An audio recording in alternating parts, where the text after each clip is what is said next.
ചാറ്റൽ മഴയുടെ കുളിരുമായി നറുമണം തൂകിക്കൊണ്ടൊരു കുളിർക്കാറ്റ് ജാലകവാതിൽ മെല്ലെ തുറന്നുകൊണ്ടാരുമറിയാതെ അരികിൽ വന്നു.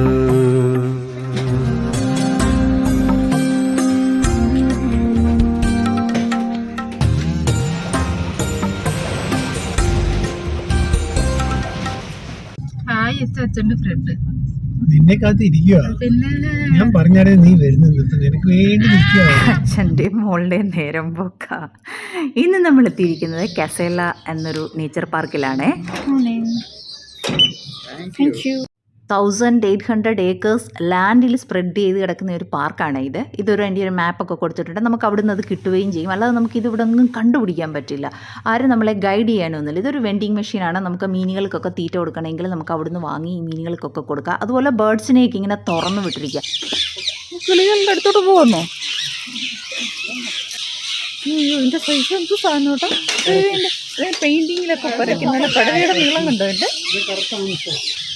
ആഹാ, 3 പേർ ഒന്നിച്ചിരിക്കുന്നുണ്ടോ? തലയിൽ അപ്പിയിടുവോ കിളികള്?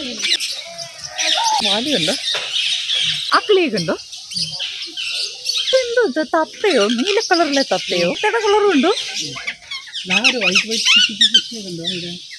അമ്മ അതെന്ത് കാണിക്കോ? തലയും കുത്തിയിരിക്കുന്നു. കുഴപ്പമില്ല. ഇവരുടെ ഭാഷയൊക്കെ മനസ്സിലാവുമായിരുന്നെങ്കിൽ എന്ത് രസമാണ്. ആകെ മനസ്സിലാക്കാതെ ഞങ്ങൾ ഇവർ പിടിക്കുന്ന ചീത്ത എല്ലാം എന്തുമാത്രം ഇത്. ഒരുപാട് ടൈപ്പ് ബേർഡ്സ് ഉണ്ട്. ചില ബേർഡ്സിനെയൊക്കെ അവർ കൂട്ടിനകത്തിട്ടിരിക്കുക. ഫ്രണ്ട്ലി ആയിട്ടുള്ള ബേർഡ്സിനെയൊക്കെ അവരിങ്ങനെ തുറന്ന് വിട്ടിരിക്കും. വയലിന് എന്നോട് എന്തോ വിരോധം ഉണ്ടെന്ന് തോന്നുന്നു. പക്ഷെ അത് താഴെ ഇരുന്നെങ്കിൽ അതിനൊന്ന് തൊട്ട് നോക്കാമായിരുന്നു. ദാ ഇത് ആരാ തൂങ്ങിക്കിടക്കുന്നതെന്ന് നോക്കിയേ. എന്തുമാത്രമാണെന്ന് നോക്കിയേ. ഒരു കൊത്തു കിട്ടിയാണല്ലോ ഏറ്റവും. അങ്ങനെ ദാ വരുന്നു എനിക്കായിട്ടുള്ള കാഴ്ച. നമ്മൾ ആഫ്രിക്കൻ സഫാരി എടുത്തിട്ടുണ്ട്. അപ്പോൾ അതിനുവേണ്ടി നമുക്ക് ഇവിടെ ഒരു ബസ് സ്റ്റാൻഡ് ഉണ്ട്. അവിടെ വന്ന് വെയിറ്റ് ചെയ്യണം. അപ്പം ബസ് വന്നു. ബസ്സിന് ടൈമുണ്ട്. അപ്പോൾ എന്നെ മയിലിനെ ഒത്തിരി സമയം കാണാൻ സമ്മതിച്ചില്ല. ഇവർ വഴക്ക് പറഞ്ഞു അതിൻ്റെ ബസ് പിന്നീടായിരിക്കും. നമുക്കപ്പോൾ അതിൻ്റെ ടൈം ടേബിളൊക്കെ കാണും, എപ്പം ബസ് വരും അങ്ങനെ. ഇതിൽ നടന്നാലും എന്തല്ല, ഒത്തിരി ബസ്സുകൾ കയറി പോകണം. രാമോജി ഫിലിം സിറ്റിയിൽ പോയിട്ടുള്ളവർക്കറിയാം. അവിടെ നമ്മളെ ഇങ്ങനെ ഒരു സ്ഥലത്ത് ഇങ്ങനെ പിക്കപ്പ് പോയിൻറ്റും ഡ്രോപ്പ് പോയിൻറ്റും ഒക്കെ ഉണ്ടല്ലോ, അതുപോലെ ഇത്. അപ്പം ഒത്തിരി സഫാരികളുണ്ട്. നമ്മൾ ആഫ്രിക്കൻ സഫാരി മാത്രമേ എടുത്തിട്ടുള്ളൂ. ആഫ്രിക്കൻ സഫാരി ആയതുകൊണ്ട് തന്നെ മൊത്തത്തിലൊരു സീബ്രായുടെ കളറാണ്. എനിക്ക് മാത്രമല്ല വട്ടുള്ളത്. ഇയാൾ എന്ത് ഭാഷയാണ് പറയുന്നത്? ഫ്രഞ്ചോ? ഇംഗ്ലീഷ് പറയുമോ? ഇതിനകത്തുള്ളവരെല്ലാം ഫ്രഞ്ച് ആൾക്കാരാണോ? അപ്പോൾ ഇംഗ്ലീഷ് പറഞ്ഞ് ഞാൻ കേട്ടില്ല. ആഹാ, നോക്ക് ഫാമിലി. ഇനിയും നിങ്ങൾക്ക് കുറച്ച് അഡ്വഞ്ചറായിട്ട് വരണമെന്നുണ്ടെങ്കിൽ അതിനും ഓപ്ഷനുണ്ട്. ദാ ഇങ്ങനെ വേണേലും നിങ്ങൾക്ക് വരാം. ഇവർ മര്യാദക്കുള്ള വരി കൂടെ ഒന്നും വരത്തില്ലേ? അഡ്വഞ്ചർ ചെയ്തേ വരത്തുള്ളൂ. ഇല്ല, ഗ്രീനറിയില്ല. നമ്മുടെ ടൈഗർ സഫാരിയിൽ ഞാൻ പറഞ്ഞിട്ടില്ലേ, കാട്ടിലെ ആനിമൽസിനെ കാണുന്നതും അല്ലാതെ നമ്മൾ സൂയി കാണുന്നതും തമ്മിൽ ഭയങ്കര ഡിഫറൻസ്. അത് ശരിക്കും ഇപ്പോൾ ഫീൽ ചെയ്ത് കേട്ടോ. എന്ത് രസമാണ് കാണാൻ. ഈ മുമ്പിൽ കാണുന്ന 2 പേര് ഇവരുടെ ഗൈഡുകളാണ് കേട്ടോ. ദേ ഇറങ്ങി വരുന്നു. അയ്യോ, ഇത് കണ്ടോട്ടോ. ആനിമൽസ് എല്ലാം ഭയങ്കര ഫ്രണ്ട്ലി കേട്ടോ. ഇത് നമ്മുടെ ഗൈഡായിരുന്നു. ഇയാൾ നമ്മുടെയൊക്കെ ഫോട്ടോസൊക്കെ എടുക്കും, നമ്മൾ ആനിമൽസിനെ തൊടുന്നതും പിടിക്കുന്നതും ഒക്കെ. അപ്പോൾ നമുക്ക് ഇറങ്ങുന്ന ടൈമിൽ അവിടെ ഡിസ്പ്ലേ ചെയ്യും. വേണമെങ്കിൽ നമുക്കത് വാങ്ങാൻ പറ്റും. പുറയിലോട്ട് നോക്കുന്നേ വരുന്നു 2 പേര്.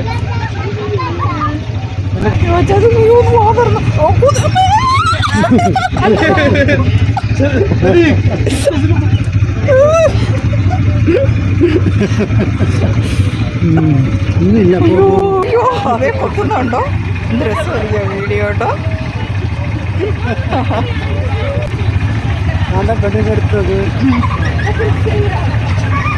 പൊട്ടിയോ അല്ലേ?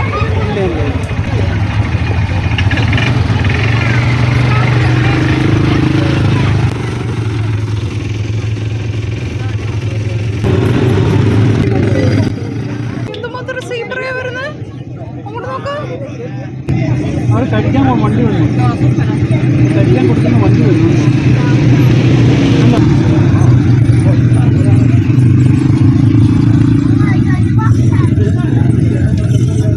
അടിപൊളി.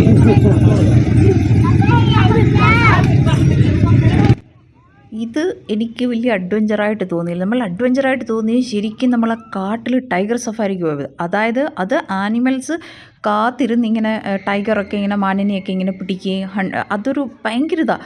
അതുപോലെ നമ്മൾ പോകുമ്പോൾ പിൻ ഡ്രോപ്പ് സൈലൻസാണ്. അവർ നമ്മളെ മിണ്ടാൻ പോലും സമ്മതിക്കത്തില്ല. എന്നാൽ നമുക്ക് ഓരോ മൊമെൻറ്റും ഒരു ആനിമലിനെ കാണാൻ പറ്റുമോ എന്നുള്ള ആ ഒരു എക്സൈറ്റ്മെൻറ്റ്. ഇതാണെങ്കിൽ ഇവർ ആഹാരമൊക്കെ കൊടുത്ത് ഇങ്ങനെ ഇട്ടിരിക്കും. ഇത് കണ്ടോ, പുല്ലും ഇങ്ങനെയൊക്കെയുള്ള സാധനങ്ങൾ പോലും അതൊന്നും അതിൽ നിന്ന് കഴിക്കില്ല കേട്ടോ, എല്ലാം കൊണ്ട് കൊടുക്കുക. അപ്പോൾ ഇത് ഇങ്ങനെ ആർട്ടിഫിഷ്യലായിട്ട് ഉണ്ടാക്കി ആൾക്കാർക്ക് കാണാൻ വേണ്ടി കുട്ടികൾക്ക് ഭയങ്കരമായിട്ട് ഇഷ്ടപ്പെടും. എൻ്റെ തൊട്ട് മുമ്പിൽ 2 കുട്ടികളായിരുന്നു, ഭയങ്കര രസമായിരുന്നു അവർക്ക്. ഇതിനകത്ത് ഒരു 300 സ്പീഷീസിലുള്ള 3000 ആനിമൽസ് ഉണ്ടെന്നാണ് അവർ നമ്മൾ ആ ഒരു മാപ്പിലും നമുക്ക് കുറച്ച് ഇതൊക്കെ തരുമല്ലോ, അതിൽ അവർ എഴുതിയിരിക്കുന്നത്. എല്ലാത്തിനെയൊന്നും നമുക്ക് കാണാനൊന്നും പറ്റിയില്ല കേട്ടോ.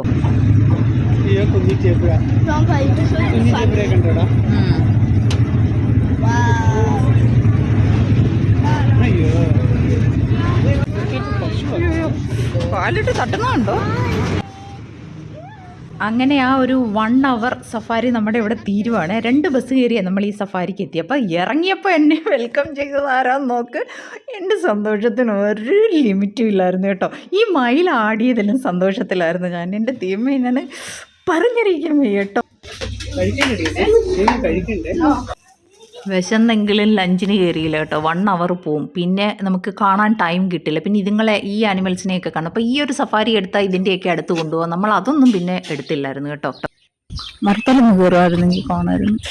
നമ്മുടെ എൻ്റർടൈൻമെൻറ്റിന് ഇരിക്കുമല്ല. ചീത്തയും ലെപ്പേർഡും തമ്മിൽ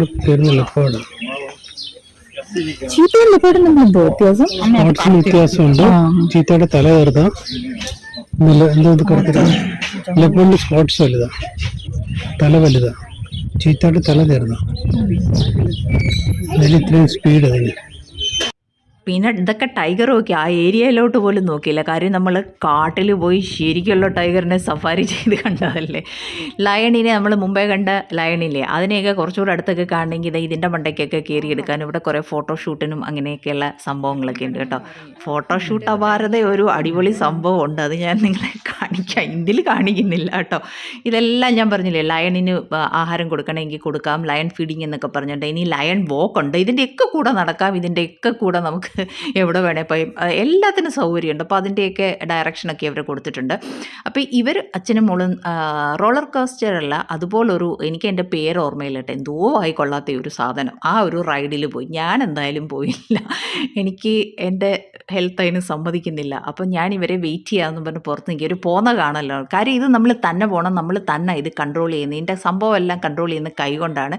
നമ്മളെ ജസ്റ്റ് ഒരു ബെൽറ്റ് ഇട്ടിരിക്കുകയുള്ളൂ. ഒരു വലിയൊരു കുന്നിൻ്റെ മണ്ടയ്ക്കൂടെ കയറി അത് ഒരു 1/2 hour എടുക്കും കേട്ടോ. എന്നിട്ട് ഇത് മൊത്തം കറങ്ങി വരുവാണ്. നമ്മൾ വിചാരിക്കും നമ്മളാ കൺട്രോൾ ചെയ്യുന്നത്, പക്ഷേ ഈ താഴെ ഇവരുടെ ഒരു കൺട്രോളുണ്ട്. എന്നാലും നമുക്കും സ്പീഡ് കൂട്ടുകയും കുറയ്ക്കുകയൊക്കെ ചെയ്യാം. അങ്ങനെ ആകുമ്പോൾ ഈ പാർക്ക് മൊത്തം നമുക്ക് കാണാൻ പറ്റും കേട്ടോ. എനിക്കൊരു കോൺഫിഡൻസ് കയറും. കാര്യം ഞാൻ പറഞ്ഞല്ലോ, എനിക്ക് ചില നേരത്ത് ഒരു പേടി, അതുകൊണ്ട് ഞാൻ പിന്നെ റിസ്ക് എടുത്തില്ല. പോരാത്തതിന് രാവിലെ തൊട്ട് കണ്ടമാനം ടയർഡായി, ഒരു ഹെക്ടിക് ജേർണി എന്ന് തന്നെ പറയുന്നില്ല, 10 days. അതുകൊണ്ട് ഞാൻ ഈ ഒരു റൈഡിന് ഞാൻ ചൂസ് ചെയ്തില്ല. ഞാൻ താഴെ ഇവരെ വെയിറ്റ് ചെയ്യുമായിരുന്നു. അപ്പോൾ 1/2 hour ഒക്കെ കഴിഞ്ഞ് ഞാൻ അവിടെ ഇങ്ങനെ കറങ്ങി നിൽക്കുന്നു. അപ്പോഴാണ് ഞാനൊരു സംഭവം കണ്ടത് കേട്ടോ. ഏട്ടന് വന്നിട്ട് എന്നെ കാണിച്ചത്, നീ ഇതൊന്നും കണ്ടില്ലേന്ന്. ഭാഗ്യം ഞാനിതിലൊന്നും മുട്ടാ, ഞാൻ അവിടെയൊക്കെ നടക്കുന്നു. അപ്പോൾ അവിടെ എല്ലാം ഇങ്ങനെ വലിയ വലിയ ആമകൾ, പിന്നെ ചെറുത് പല ടൈപ്പ് അവിടെ ഇവിടെയൊക്കെ ഉണ്ടായിരുന്നു. ഇതിലും ഞാൻ പറഞ്ഞ ഒരു ഫോട്ടോഷൂട്ട്, അത് ഞാൻ ഒരിക്കലും നിങ്ങളെ കാണിക്കാം. മേരിക്കുണ്ടൊരു കുഞ്ഞാട്. ആ കുഞ്ഞാട് ഇങ്ങോട്ട് വരുന്നില്ല. ഇതേ പോന്നു ആ റൈഡ്. ഇത് റോളർ കോസ്റ്റർ പോലെ തലയും കുത്തി വരത്തില്ലെന്നേ ഉള്ളൂ. കോഴിക്കോട് അടിപൊളി. കോഴിക്കോട് കാണാൻ ഇത്രയും ദൂരം പോകേണ്ടി വന്നോന്ന് ആരും വിചാരിക്കില്ല കേട്ടോ. കാര്യം എല്ലാ ആനിമൽസിനെയും ഫ്രണ്ട്ലി ആയിട്ട് കാണാൻ അങ്ങനെ ഒരു ഇതാണ് അവർ സെറ്റ് ചെയ്തിരിക്കുന്നത്. 2 സാധനം മാത്രമില്ല, സ്നേക്കും ഇല്ല, ആനയില്ല. ഇത് മാനല്ലേ? എനിക്ക് പേടിയാ. ചെയ്യാൻ പോകുന്നില്ല അമ്മേ, എനിക്ക് പേടിയാ. ഏട്ടാ എന്തൊക്കെയാ കാണിക്കുന്നേ? ഏട്ടാ അതേ ഒന്നും നക്കിപ്പിക്കാതെ. അത് പിന്നെ ഇറങ്ങുമ്പോ ചെയ്താൽ മതി. പിടിക്കണ്ടതിനെയൊക്കെ പിടിച്ചിട്ട് ഒന്നിച്ച് വന്ന് സാനിറ്റൈസർ പിടി. എനിക്കൊന്നിനെയും പിടിക്കണ്ട. സാധാരണ ഞാനാ എങ്ങൊന്നും ഇറങ്ങാത്ത. ഇവിടുന്ന് ഈ 2നെ ഇറക്കാൻ നോക്കിയിട്ട് ഒരു രക്ഷയില്ല. അയ്യോ എന്തൊരു സൈസായി പശുവിന്. പശുവല്ല കാളയാന്നോ? കയ്യും മുഖവും ഒന്നും കഴുകാതെ വണ്ടിക്കകത്ത് കയറ്റുന്ന പ്രശ്നമില്ല കേട്ടോ. 2 എണ്ണം ഒരു രക്ഷയിലും ഇവിടുന്ന് ഇറങ്ങത്തില്ല. ഫ്ലാറ്റിൽ പട്ടിയെയും പൂച്ചയൊക്കെ വളർത്തണമെന്ന് പറഞ്ഞ് എൻ്റെ അടുക്ക് ഭയങ്കര വഴക്കാറുണ്ട്. ഞാൻ സമ്മതിച്ചിട്ടില്ല. അപ്പോൾ അത് കിട്ടിയ അവസരം മുതലെടുക്കുക രണ്ടുപേരും. അങ്ങനെ ഏതായാലും സാനിറ്റൈസറൊക്കെ ഇട്ട് കൈയൊക്കെ കഴിഞ്ഞ് അപ്പം ദാ ഒരാളെ കണ്ടു കേട്ടോ. ഇതാ അവിടുന്ന് പറിച്ച മരം പിന്നെയും പറിക്കുന്നോ? നമ്മുടെ വായ്നോട്ടം ഷോർട്സിലെ വേർമരം കേട്ടോ, നിറച്ച് കായ്ച്ച് കിടക്കുന്നു. അമ്മയ്ക്ക് വേണ്ടി ആയിക്കോടെ. അയ്യോ ക്ഷീണിച്ച് ഒരു പരുവായി. 10 മണിക്ക് കയറിയതാ, ഇപ്പം സമയം 5 മണിയാവുന്നു. ഇല്ല, കൊച്ചു കുട്ടികൾക്കുള്ളതാ. ഇവിടുത്തെ ഒരു മസ്റ്റ് വിസിറ്റ് പ്ലേസ് ആയതുകൊണ്ടാണ് ഈ ഒരു 1 ഡേ ഞാനൊരു 11 മിനിറ്റ്സ് ആക്കി ബ്രീഫ് ചെയ്ത് നിങ്ങളെ കാണിച്ച. ചിലർക്കെങ്കിലും വിരസത തോന്നിയിരിക്കുക, അങ്ങനെയുള്ളവർ ക്ഷമിക്കുക കേട്ടോ. വീണ്ടും പുതുമയുള്ള കാഴ്ചകളുമായി വരുന്നവരേക്കും എല്ലാവർക്കും ഒരുപാട് നന്ദി.